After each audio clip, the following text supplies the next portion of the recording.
So Ben, thanks a lot for joining us all the way on the East Coast, Yeah, almost man. East Thanks for Coast. having me. Yeah, I've been listening to your stuff this week. I'm really digging it, so I'm stoked to hear the story. Yeah, man. Where do you want to start with the story? Let's keep true to the namesake and let's bring it all the way back. So how'd you get into music? Um, Honestly, it started out when I was young. When I was like 6 years old, my dad was like, "Hey, I think you're old enough to play a drum kit." So I just was in my basement in Pittsburgh, and we Uh-huh. had like a little band room set up with like guitar amps and bass amps and a drum kit. We had like an organ, and yeah, I was 6 years old, and I just started playing the drums and just like jamming out with my dad. And then I was always just listening to music and like watching like live concerts. I used to watch like a lot of Grateful Dead shows. I used to watch like Ed Sullivan shows from back in the day and like watching performers on like Saturday Night Live and stuff like that. And it kind of all like drew me in and caught my attention. And then one day there was like a talent show at school, and this kid had a guitar, and he was like a redheaded kid with a red guitar, and I was like, and he was just up there shredding, and I was like, that looks so cool. I want to do that. And then but I stuck with the drums for a while, and then my brother turned 16. He's 3 years older than me, so I was like 13, 12 going into 13, and he got a Fender Stratocaster, and I was like super jealous, and Uh-huh. I wanted to learn how to play guitar, and then my dad started teaching me and my brother, and then I just like ran off with it like crazy. Like I just got super addicted to it. Every day after school, I would like rush home. I walked where I lived in Pittsburgh. It was a walking district, so there weren't buses. So I would just walk home and listen to music, and then when I would get home, I would just like plug into an amp and just play along to like all the types of music I was listening to, and just like play along for like 2 to 3 hours a day. Sometimes I play for like 4 hours. I would just like every day for years. I was doing that. So you just like you were hungry for it as soon as you got that guitar. Couldn't it was Yeah, I like couldn't put it down, honestly. And like every time that there was music classes in school that were like for extra credit or whatever, I would take those. And like I ended up taking a music tech class, and we messed around in Reason, which was like my first experience with like a DAW. mm-hmm. And that really caught my attention in like producing and stuff like that. And I listened to a Yeah. lot of Odd Future and Tyler the Creator. Um, and I knew that he started out with like Reason or something. So like it made me just want to like the inspiration that I had from him, like made me also want to like start producing my own music and starting it from scratch. And then I also was in bands and stuff like that throughout high school. So I was always just like around it, honestly, my whole life. Yeah, so you started on the drums. Was that more of your dad's thing? Was he like, "Hey, you maybe you should do drums? I need a drummer," Um, or yeah, how did or honestly, was did you show interest in drums, or was that something that your dad kind of like pushed on you at first? um, I think he just knew it was like the easiest thing for me to understand rhythm and Mm, like to feel out a beat. So he was like, "Hey," like, and he enjoyed always playing the guitar. So he was like, "Hey, how about you just hop on the drums?" And I think he thought it was fun because like I'm a 6 year old kid just like banging on drums, being loud. yeah. And so yeah, and my brother was also like throughout middle school and high school, he was like in percussion class and like the drum line for high school. So, and I always like used to do what my older brother did. So he Hmm. was also playing the drums. So I wanted to do what he did. So yeah. Maybe you already had some drum equipment around the house, so it was easy. Yeah, Big exactly. big brother already had some sticks around the house. Maybe a good way to get some energy out of the 6 year old. Yeah, no, I just would go on there and just like my dad would have like his buddies come over and they'd be like, dude, your son is killing it. And I'm like 6, 7 years old, just like able to keep the rhythm, able to keep the beat in there, stuff like that. But yeah, honestly, it was just that was I think he just saw that as like the most fun way to introduce me to like making music and stuff like that. Cause you know, as Mm, a little kid, like who doesn't want to just like hit stuff and make loud noises? yeah, So totally. yeah, I think that's So, what really and got then you me. got jealous though. Your friend got a guitar, Yeah, and no, so your my brother brother got got a guitar. the guitar. Okay. Yeah, Oh, and then I oh, got even more reason because you were yeah, idolizing him. So you're like, okay, I yeah, got to get a guitar. And then you yeah. get it. Yeah, it's funny how I feel like sometimes the people we look up to inspire us, and then we become even more. passionate about the thing they inspired us to do than they are themselves sometimes. Right. I don't know if that's the case with you, but I find that that's the case with a lot of artists. No, yeah, I find a lot of inspiration to the people I look up to for sure. I really looked up to like Odd Future when I was in middle school and stuff like that. Like when they were first coming out and dropping stuff, and like that inspired me to find a group of people to make music with and like start bands because they were just like a collective of artists that just did their own thing. And I also looked up to like the Beatles and Nirvana and like all like the old like 60s to like 70s bands and stuff like that. And that also inspired me to like be in a band. And also my dad took me to a lot of shows. Like I saw the Rolling Stones when I was in third grade or something. Nice. I saw Paul McCartney like 3 times live. Like I saw a lot of, he just took me to like a lot of concerts, and like that also kind of inspired me as well because I looked up to those people and I was like, this is so cool. You get to play in front of a bunch of people and just like express yourself. And I thought it was so cool just being able to like control that energy with a large body of people. Totally. And I feel like I hear those different influences in your music. But you had a guitar. So that lends itself more to, you know, the Beatles style music that you mentioned. But Mhm. you also liked, you know, Tyler the Creator and Odd Future. So you're obviously a hip hop fan too. Were you mostly playing the more rock orientated stuff on the guitar, or were you trying to find ways to actually do some hip hop stuff on the guitar too? Yeah, I mean, honestly, when I first started out in like the first like I've been playing for 10 years now. So like my first like 5 to 6 years, I was doing a lot of just like John Mayer, the Beatles, like the rock stuff, a lot of Jimi Hendrix, Zeppelin, a lot of Grateful Dead. But that's how I would practice. I would just play along with those guys. But yeah, most of my stuff was even when I was in bands, a lot of it was like alternative, like punk, just like definitely like super guitar driven music. But I Right. did listen to a lot of like I loved Kanye West. I still love Kanye. I listened to a lot of. I started getting into like Mos Def and Madlib and like a bunch of like more underground hip hop and stuff like Yeah. that. But that was kind of just what I enjoyed listening to in my free time. But when it Right. came to making music based off of guitars, like I think most of my inspiration came from like the Beatles and like just more rock driven artists. Right. So you were, you know, I read you were fooling around on the guitar, you know, not really thinking that you might record something, but then when you moved from Naples, Florida, or you moved to From Naples, Pittsburgh. Florida from Yeah. Pittsburgh, Yeah. you met a couple buddies and then started kind of putting some music together. Yeah, so I had a bunch of friends in Pittsburgh and it was like my junior year of high school.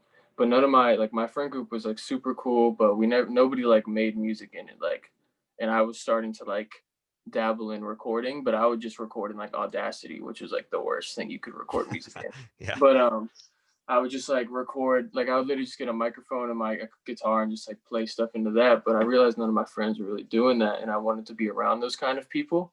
Uh-huh. So my dad just was like, one day I came home and he's like, hey, you want to move to like Naples? And I was like, sure. Like I vacationed in Naples a lot growing up. So I was like, yeah, sure, why not? And something like it was just very like intuitive. Like I never thought about it. It was just like, yeah, let's do it. Like I just wanted to jump the gun. Also because I knew I was like starting to really dive into like an artistic side of myself. And Uh-huh. I wanted to be able to like start my life over with that mentality. So Mm. moving here kind of drove that like mentality. And yeah, I moved here and then like the first thing I just started telling people at school was like, yeah, I make music. And a lot of kids here were like, oh, that's cool, like blah blah blah. But then there was a couple dudes that were like, oh, you make music? Me too. Like come hang out with our friends. And then I got invited to this place called the Back House, which was just like a bunch of musicians that were just like partying and stuff like that. And most of them were older than me, but that's where I met Dom. I met his little brother Alex. Um, I met like a bunch of just creatives, and then Hmm. once I met them, it was like a piece of the puzzle. Like just everything just came connected, and they got me in the studios, and they heard like me singing, and they were like, "Dude, you're super dope." They heard me playing guitar, and they were like, "Wow, you can shred." and they wanted to get me in the studio environment, and so that's when I just started kind of dabbling into that sort of thing. Yeah, and then so do you still use Reason today? Or are you using what Mhm. DAWs are you into Nah. nowadays? Reason was way too confusing for me, honestly. I didn't know what was going on in that Uh-huh. thing. But I use Ableton now. Okay. I started out with FL Studio, because it was just like the most user friendly and super simplistic, and it was just like cut to the chase. And then one day I was at the studio, and my buddy Cappy, um, he's a good producer. He made Three Nights for Dominic. He makes a bunch of stuff.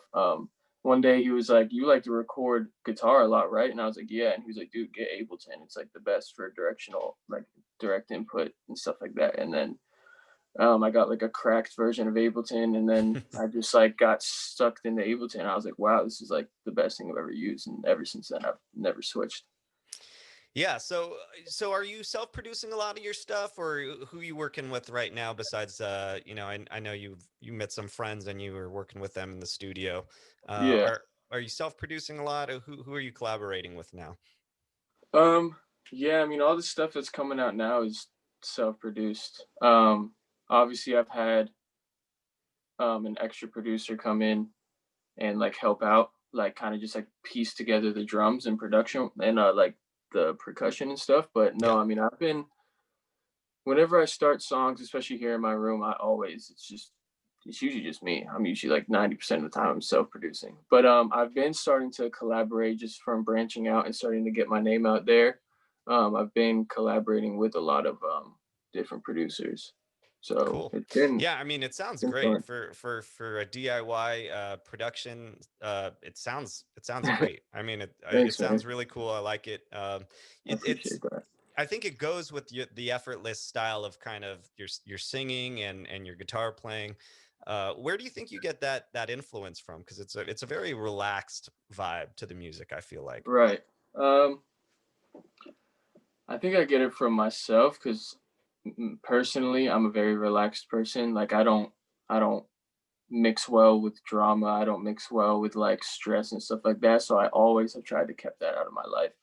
Um, and I've always just been taught like just peace and love and like just be like a hippie kind of aspect. Like I was really into like reading about the 60s like counterculture and stuff like that. And I used to watch the Woodstock movie all the time. So I think like seeing how those people were just so free and like open-minded and just like super laid back and just like going with the flow, that's kind of um that kind of just moves into, or not moves in, but it reciprocates, I guess, if that's the word, like with my music. Like it reflects with my music because I'm just a very laid back guy. Like Yeah, not a lot of ththings really bother me, to yeah, keep it totally. I mean, you mentioned the Beatles, maybe a yeah, little Grateful Dead influence in there. yeah, Maybe you got your tie-dye shirt on right now, so yeah.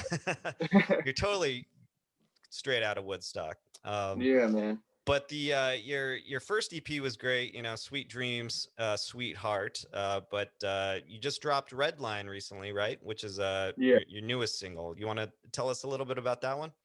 Because I really dig that one. Yeah. I think that might be one of my favorite ones of yours, if not my favorite. I Thank you. listened to it this week and I added it to my regular rotation playlist. So it's a good one. Thanks, man. Yeah, honestly, it's one of my favorite songs that I've like self-produced and just made so far because I'm always trying to progress myself with my music. I'm never trying to stay like I'll stay in the same genre or whatever, but I'm trying to always level up. Right. Um, and when it came to that song, I was listening to a lot of Mac DeMarco, Hmm. a lot of Rex Orange County. Yeah. I was listening to a lot of Yeek. If you know who Yeek is, he's super cool. Um, and that was kind of inspiring me to make like a very just like catchy guitar riff and stuff like that, and just tastefulness with like a envelope guitar and stuff like that. And yeah, I kind of just was noodling one day and I came across the main chord progression, and then I started just jamming with it, and then it turned into what it was. And I sat on the beat for like 2 weeks, Hmm. and then I had freestyled the verse, but it like wasn't fully together, but I just had like the cadence and everything there. Right. And then I was like, all right, well, I can't think of a hook right now, so I need to like step back for 2 weeks or whatever, just like step back and not listen to this and come back with an open head. And Mhm. then one morning I woke up at like 9 and I just like was going through Ableton and like, all right, let's see what I can like mess with. And I was like, oh, I forgot how good this beat was. And then Uh-huh. I just sat there and then I just started humming into the microphone. And then I came up with the hook like instantly. It was very like natural how it came to me. And it's just about um, I met this girl who kind of changed me in like a more positive way. Like I wasn't like the whole like I rehydrate by myself line. I never really drank a lot of water, and she Mhm. like put me on to like drinking water. Like she was a personal trainer and stuff like that. So she was Uh-huh. like teaching me of like, yo, like be a healthy person yourself and it'll reflect in like who you are and like your art and stuff like that. So it kind of is just about how I crossed paths with her and I was like I'm super into her and then she was just teaching me to be like a more healthy person and like I never really appreciated a girl like that and so I just like I'm gonna just write a song about her. Nice. Does she know Yeah. that it's about her? Has she heard it? Oh yeah. Yeah, no, she knows for sure. Is Yeah, she she's heard stoked? it. Yeah. She's stoked to have such a beat inspired by her. Yeah, no, I mean she's my girlfriend, so yeah, she Oh, there you definitely go. but yeah, no, that's honestly where I get a lot of my inspiration from is like past relationships or just experiences that I have. That's where I write about. Sure. That's where I just get my writing like stuff from. Like if I don't have an experience for a while, it's kind of hard for me to make a song that I really connect with. Right. 'Cause usually I'm pretty personal with my writing. So have you been writing more singles? You got an EP on the way at some point? What's the plan going forward? Yeah, so I got an EP coming out. We're probably gonna drop it like fully drop it the beginning of 2021 or something. But yeah, I got this new single Strawberry Candy coming out the day before Halloween. And Nice. that song is really cool. It's one of my favorites as well. Just like vocally, I really branched out with my vocals and like kind of just like I don't know, my friends and I have a saying called like putting your dick in it. Like you just Hmm. really just like went in and just like just manned up and it's a stupid saying, but yeah. Uh but yeah, I just like really just went in on that song and just like felt it as a singer. So I have that coming out next week, I believe. And then Yeah, that's next Friday, right? yeah, Okay. yeah, I believe it's next Friday. And then I got a song called Addicted to You coming out in November. And then we're gonna just take a little and they all have visuals going with them. So the Strawberry Candy is gonna drop with its music video. That was really fun to shoot.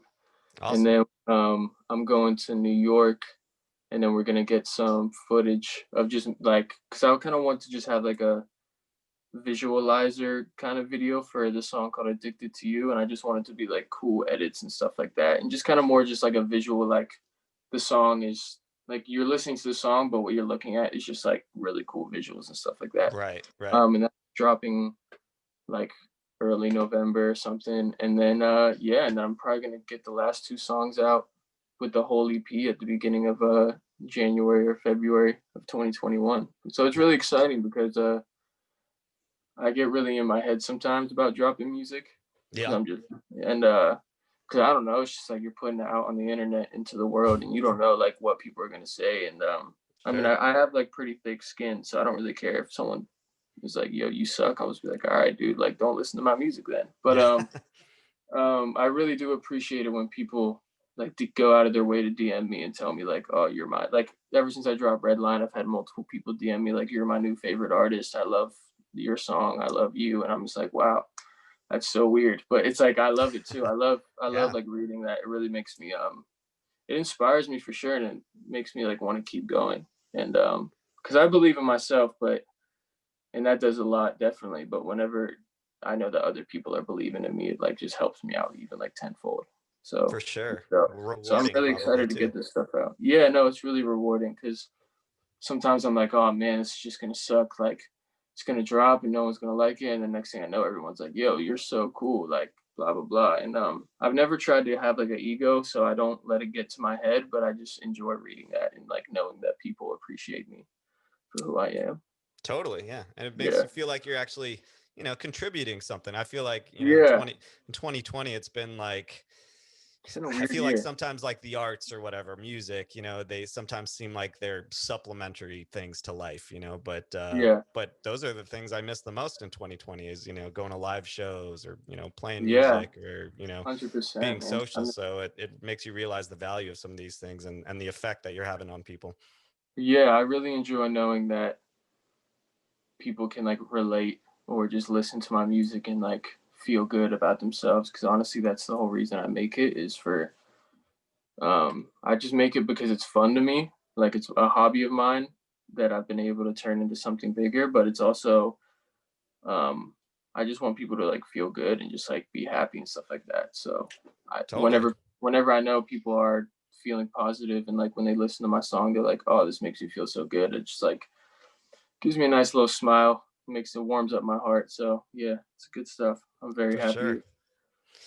Well, Ben, thanks so much for telling us your story so far. I'm going to be playing Redline. I recommend everyone who's listening to check out Redline. That's a great new track. And then I guess we'll be on the lookout for your single you dropping next Friday. Yeah, Looking strawberry forward to candy. Strawberry Candy, That's it. and then all the other stuff that'll be coming either close to 2021 or around there. Do you have any Yes, sir. tour plans in 2021 if things get If it safe? opens up, yeah, Yeah. 100%. I love doing live shows. It's obvious. It's one of the main reasons I wanted to be a guitarist and be a musician is to perform live and be able to like just have people come to an event and like feel good and be like energized and just like let themselves loose. So yeah, I mean, if the world opens up and venues start opening, then yeah, I definitely will try to get out there and do some shows everywhere. So yeah. Awesome. Well, we'd like to end this show by asking if you had one piece of advice to give to aspiring artists, what would it be? Believe in yourself and never give up and just it takes time.